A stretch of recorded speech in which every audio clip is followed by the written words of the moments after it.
At ang bibi ko. I love you! Love you, pare. Biboy Bibo!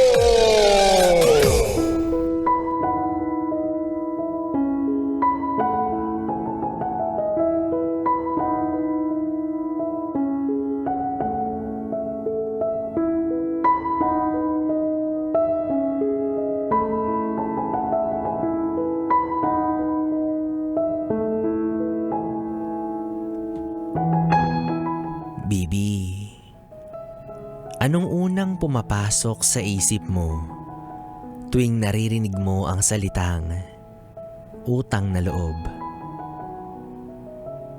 Gaya ng tipikal na utang, pwede rin ba itong bayaran? O baka naman ito yung klase ng utang na habang buhay mong huhulog-hulugan? Sabi nila, mahirap magkautang na loob. Kasi kahit naisauli mo na, kahit sobra-sobra pa, patuloy pa rin daw ang singilan. Singilan na dinadaan sa halos hindi na makabuluhang sumbatan. Utang na loob. Magpasalamat ka kung hindi dahil sa akin wala kang mararating. Utang na loob. Bumawi ka. Kasi tinulungan kita. Wala kang utang na loob.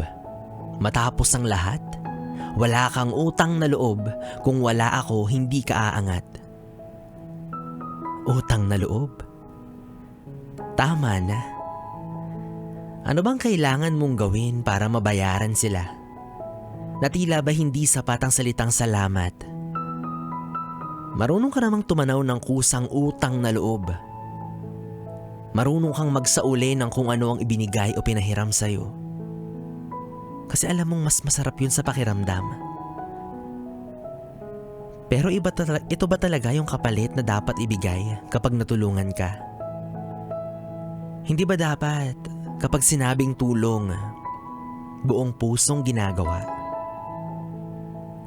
At bakit ganun? Natulungan ka nga pero sa huli, makakatanggap ka pala ng kung ano-anong masasakit na salita. Kaya sa susunod, alam mo na sa tuwing mauuhaw ka, piliin mo rin kung sino ang hihingian mo ng tubig. Kasi baka pati yung simpleng bagay na yan, ipagkalat pa nila sa buong daigdig.